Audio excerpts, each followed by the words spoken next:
আসসালামু আলাইকুম, সুপ্রিয় দর্শক মণ্ডলী। গত 15.5 বছর দিল্লির এজেন্ট লেডি লেন্তুব দর্জি শেখ হাসিনা যখন অবৈধভাবে রাষ্ট্র ক্ষমতায় ছিল, তখন বাংলাদেশের বিভিন্ন নাগরিকদেরকে ধরে নিয়ে গিয়ে মেরে ফেলেছে। বিভিন্ন কৌশলে মেরে ফেলে তাদের নিয়ন্ত্রিত মিডিয়ায় তাদের ইচ্ছেমতো প্রচার করেছে। গা গা শিউরে ওঠার মতন বিভিন্ন নিরপরাধ ব্যক্তিদেরকে, নিরপরাধ তরুণদেরকে ধরে নিয়ে নিয়ে মেরে ফেলেছে জঙ্গি নাটকের নামে। জঙ্গি নামে তারা চালিয়ে দিয়েছে। এসব ব্যাপারে তাদেরকে দিল্লির এজেন্ট হিসেবে কাজ করা প্রথম আলো, ডেইলি স্টার নামক যে মিডিয়াগুলো, সেগুলোকে ব্যবহার করেছে। বিভিন্ন ইলেকট্রনিক্স মিডিয়াগুলোকে ব্যবহার করেছে। তো গা শিউরে ওঠার মতন ঘটনা 22 জানুয়ারি 2025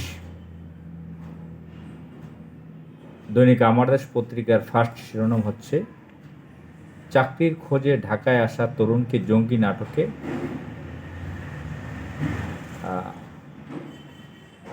মেরে ফেলেছে। এটা একটি ডেঞ্জারাস শব্দ আছে, আমি ব্যবহার করলাম না। ইউটিউবে এসব শব্দ নিয়ে ঝামেলা হয়।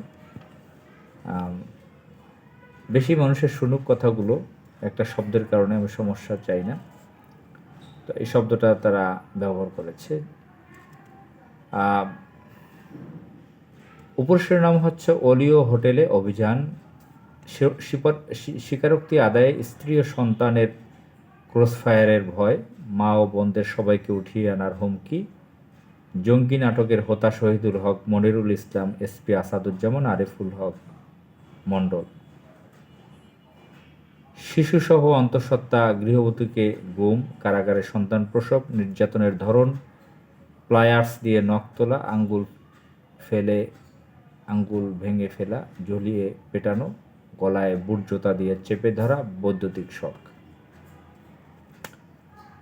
তো এখানের রিপোর্টটি থেকে কয়েকটি বাক্য আমি আপনাদেরকে পড়ে শোনাচ্ছি। পুলিশের গুলি ছোড়ার পরপরই বিকট শব্দে বিস্ফোরণ, আবাসিক হোটেলটির 4 তলার দেওয়ালে ধসে পড়ে রাস্তায়। এরপর মুহুর্মুহু গুলির শব্দে চারপাশে ছড়িয়ে পড়ে আতঙ্ক। কিছুক্ষণ পর ক্ষতবিক্ষত এক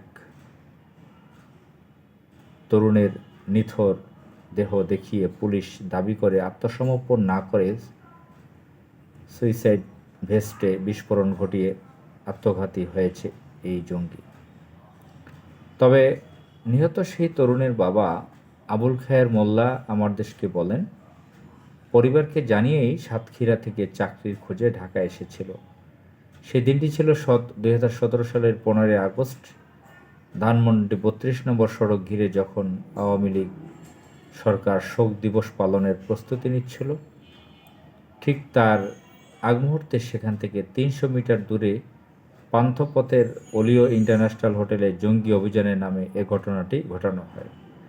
অবশ্য আগের রাত থেকেই অপারেশন আগস্ট বাইট নামের এই অভিযানটি চালিয়েছিল পুলিশের লোকেরা।